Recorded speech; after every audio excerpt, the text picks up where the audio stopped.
in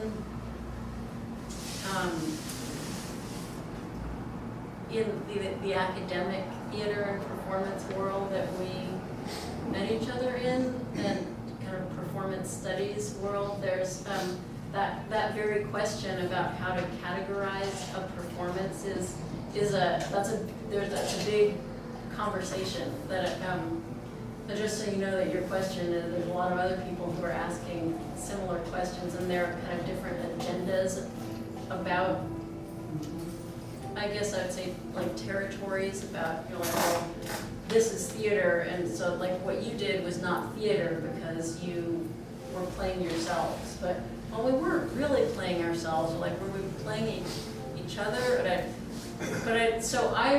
What's interesting to me as an artist about this exploration, I wouldn't call it a finished piece, is that we're playing with, like, it's a question whether, like, at any moment for me in it, like, so I start out saying words that I wrote, but I wrote them in a very particular kind of tone and voice and in like an academic kind of structure. And then later in the piece, I say the words that Jim wrote that are more like conversational or like journal entries almost.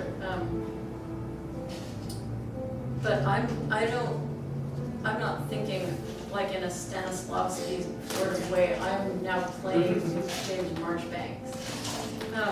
And the whole thing about voices and who gets heard and what is the dominant kind of paradigm of hearing is like, those are all questions for me that are raised but not answered in this, that just like raised, and in doing the performance I feel like I get to inhabit those questions for a little while.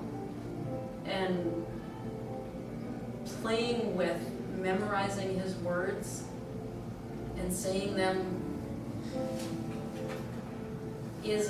was a whole interesting exercise in like trying on your voice in a way, but then it's not like those words represent you, or the words that I wrote in the piece don't represent or sum up me. So I think there's not really a satisfying answer to your question, and the perplexity, like the whole thing, I think I wanted to delve into this through a performance piece because I felt just like there were so many contradictions in like being raised to think that you should just try to pretend that everybody's the same, and color blindness is like the best way to go about things, and let's just not talk about race because it's too complicated, because the whole topic is just like a big bundle of contradictions.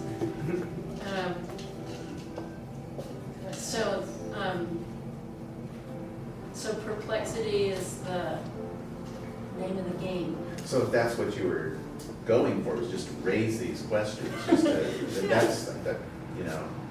think that's perfectly valid. It's perfectly valid. Because I saw it not as necessarily a dance piece particularly, or a theater piece, but a combination of those, even music in there, and you did the rhythmic stuff. I could even see that expanded beyond that, to have other rhythmic aspects of it that would, I don't know, bring the dance in even more, kind of expanded out of that little space which seems kind of trapped in a way, and the moving like chess pieces sometimes, which also kind of is metaphor, I thought.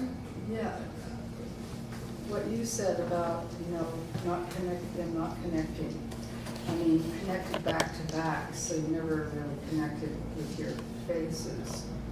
I mean, in the beginning you looked at each other a little bit, but not that much. And about the rhythm, where you could do a lot more, and I think the movement could be a lot more. I mean, seems like this could go in all different directions, you know, to really get at some of those perplexing juxtapositional Yeah. things, you know, issues and stuff, but the word that comes up for me is kindness. I don't like the idea of, what is it, shoving under the rug, or what was that phrase you were using? Colorblind? Yeah, colorblindness. Yeah, I don't like that because, I mean, the world is full of colors, we see color all the time, you know, so how can you can't blank that out. And, you know, so it means whatever it means, and, you know, and different for everybody in every situation. But I think that, you know, I mean, otherwise you're just at each other's throats or war or whatever, or just obliterate each other, you know, so rather than doing that, be kind. And, yeah.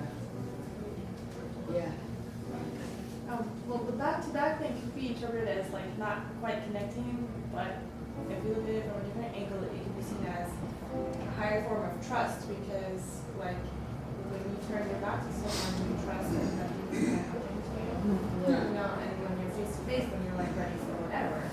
So just having back-to-back like that, it's a kind of closeness that we have with someone that you really trust. Yeah, especially when the bending began, because, you know, the bending, you know, it's like, Supporting each other and each other's backs. Yeah. but at first it was difficult to go with, or it's like you didn't want to let yourselves go that far, but then toward the end, you were just like, what? And for Jim, sometimes, you know, he was supporting your weight so much that it seemed like, you know, he was really kind of like stressed out doing that, you know, and that kind of illustrates physically, you know, how far that you're allowing yourselves to go with each other, you know. So. Let's just go around and look at people who haven't said much. No, is there anything that you want to add or question? Something that was really cool for me was in the beginning, how when like you said the line and then you ended up switching, one of the first things that was said was I lead a simple life or something along those lines, and it just kind of like it really put it in perspective that the way that I found it was, you know, regardless of all these, because throughout the part you wrote, you're talking about like, you know, being even mortified about talking about it, but you know, that first line kind of just, we're still the same kind of, we still lead a simple life, we still all have these common goals of surviving, you know, our lives, and just kind of like, no matter what kind of stresses societal was we put on all of it, we're all still, you know, facing the same issues and trying to get to the same goal. So that's where that's my mindset about it. The first time he said short life, I have a short life, or I'm only gonna have a short life or something. Yeah. I thought, has he got a disease? You know? I mean, I took that really literally, you know? Okay. But now I see what you're saying is that for all of us, you know, we have 100 years if we're even that lucky, you know? But yeah, I mean, you brought up what I was feeling from the beginning after having seen it, which was that it's the same. I mean, it didn't matter whose line, who was saying whose lines, because, you know, they were all coming out. Because they're coming out of a human being, and they're being interpreted by that human being, regardless of how well you understand that concept or not, you know, it's like because you were touching back to back at that time, you were trusting each other, you know, it became like it's the same, it doesn't matter, who's thinking what, or what, who's, you know, how it crosses over, or whatever. Because it's all the same, and it became very beautiful in that, you know, at that time. I mean, Judy, do you have any? Chris?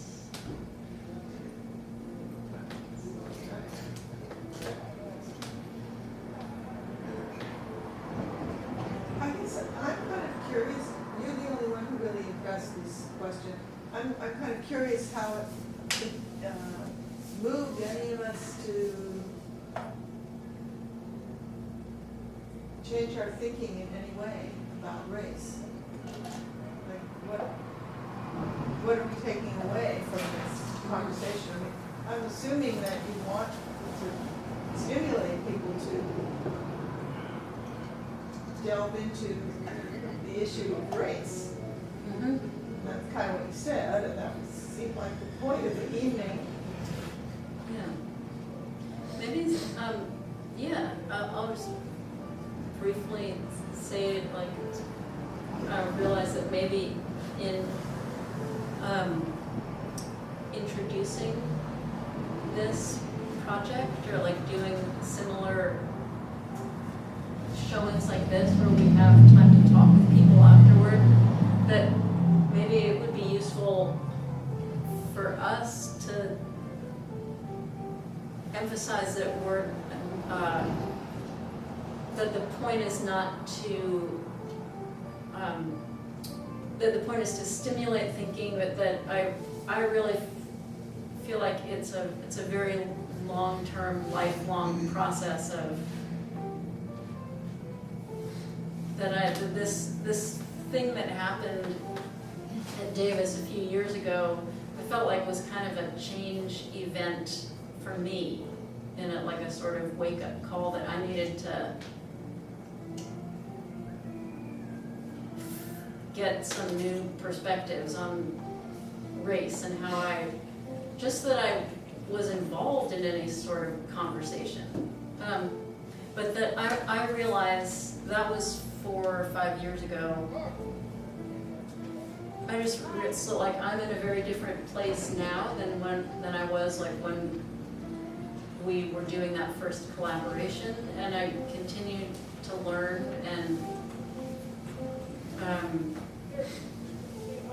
I realized that everyone, white and non-white, are at different places in a journey, and so I want to get more skilled in having conversations with people wherever we each are in our places on our journeys, and that it's not, that it's more, a teacher of mine said once something, don't think about trying to answer a question like you're not, like we're gonna solve racism or something. It's more like mapping out the edges of the uncertainties. So I would say that's a description of my intention for this project.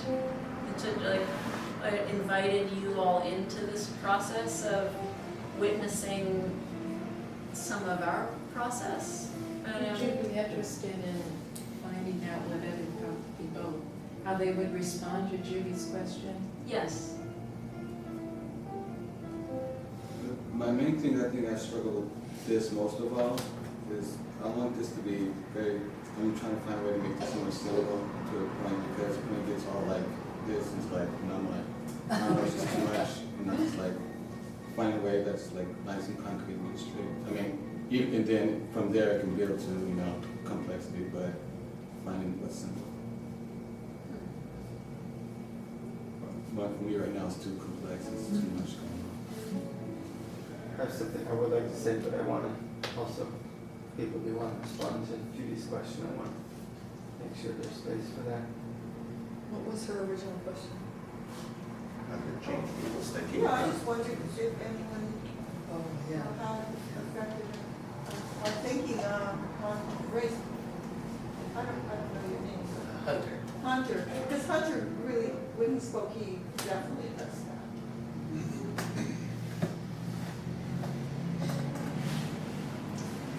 it was just what I last said, that I felt that, you know, the fact that you were trading your writings, you know, taking on his writings and he's taking on your writings, and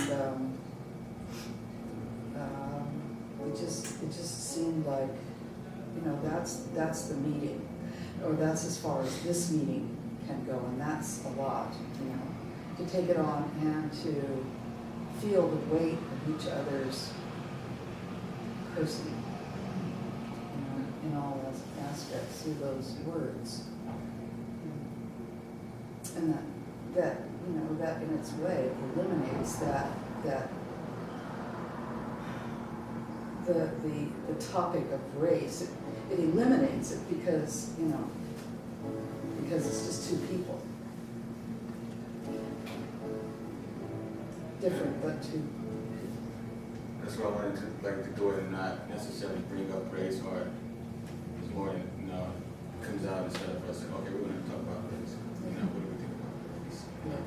And then it gets, you know, yes, I mean, it's complex. And like, I'm making something happen that, you know, that should be coming out instead of us saying this is what it is, it's gonna come out. You know, that's what I want to do. For it to come out instead of us saying this is what it is.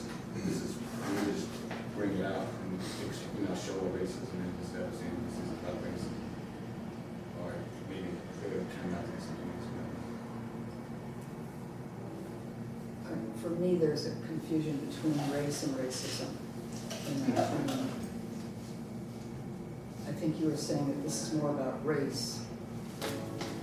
This is probably a line I should repeat, write out and hang on the wall or something.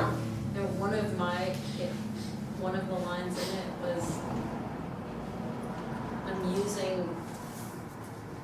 when I was writing,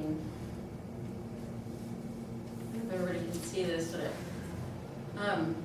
Race. I wrote, Racism. I was trying to find, as I started to engage with race and racism, it seemed to me that there was no way that I could really engage with the questions about race without engaging also with racism. So that was a line in the piece, but maybe that should be emphasized. Because I agree, again, that yes and no. That's another big discourse about, like, what is race? Is it real? What does it mean? Or, like, and race means something different to me as it does to Jim, as it does to Gaia, depending where you are and when you are, and what your relationship to state power is. I think that's kind of the crux of it. That we can say, oh, this is a beautiful statement about how we're just two human beings, but in fact, in the United States, in Northern California, like in Davis, California, 2009, we were not equal in relationship to state power or institutional power. Nor are you today. Nor are we today in Santa Rosa.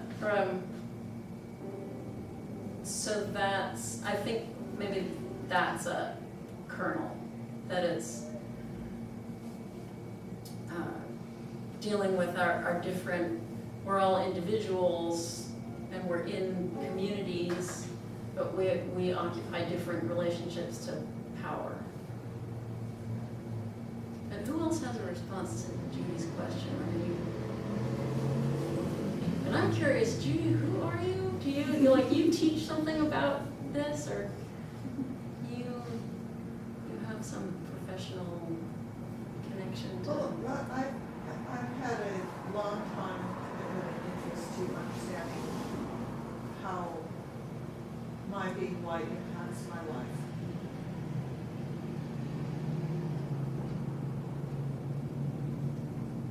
It gets played out in all aspects. beforehand. Yeah. So Yeah, it's not the first time I've thought about these questions. yeah, I had that impression, that it was not the first time.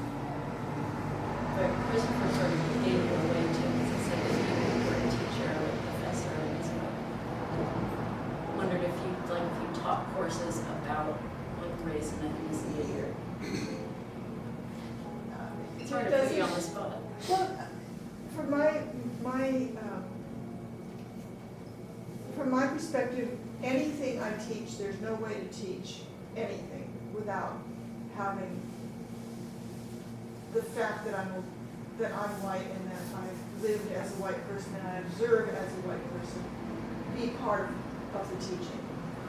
Because that's why that's what I bring into the classroom. And I really want all my white students to be aware, because students of color are aware, but white students usually are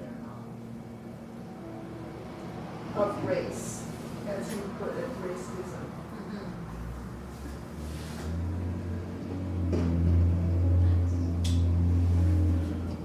I'm curious about what you, Jim, I don't know what got you into the collaboration and stuff besides being in the drama or the theater department, it is. But, I mean, into this particular piece, what is it that you want to see happen with this piece? Well, as of right now, obviously I want to be able to get something out of it and be clear with, what do I want to interpret through the words, and at the same time, want people to understand me clearly, and somehow just basically make a connection, instead of trying to enforce something, or people try to, interpret the wrong thing. So basically, I just want to be able to make clear communication, and with my words, and the lines that are being spoken. But, I mean, are you committed to, as Nina says, that she wants to find out and explore more about race and, the impact that race has upon our society? Well, I'm looking more, just discovering my personal self, not necessarily looking as far as racism, but if it's just something simple in my life, where I work, or, and just go from there, and how does that do it, and then maybe that has something to do with one's, how people see me, I don't know. But I don't know, it's just something I've been trying to discover myself, basically, and just explore the text and see how it's interpreted. So, I'm very simple. I'm trying to make it very simple. Even if I don't necessarily try to discover racism, maybe racism will become part of it. Come out of it, or race. Yeah, which is a race or ism. It's like, what are we talking about? Again, I think it's more about race than racism. Yeah. At least that's what I experienced in the piece Yeah. myself. And, it does raise the question. It does raise questions and makes you, the impact of the piece itself, which is, I think, what you want to ask of a piece of theater or dance, is that it has an impact on your audience, that it has, whether or not it changes people's minds about it, I'm not sure it's going to change anybody's minds, but it may raise the questions. The awareness. Yeah, that's one of the things I want to just become more aware. And one of the things I noticed when we first started talking was where somebody said that it was feel like we were off balance, or you were talking more, and so now I'm more aware of that now. I'm seeing okay, what do I need to do to put more emphasis, or am I not putting, my enough emphasis? And kind of on that note, my experience with, and I don't know if this is fair or accurate or anything like that, just my experience of watching the two of you, although it was stated as a collaboration and I could kind of tell that there was, like, you had both written these pieces and you were saying each other's words. At the same time, my overwhelming experience was that this was about your experience of having this event that happened that woke you up on some level. And I don't know what your intention is, and if maybe that's the intention for it to be, as you said, maybe targeted towards other white folks that might need to have a similar experience or something. And then that can be sort of embodied and stated outright.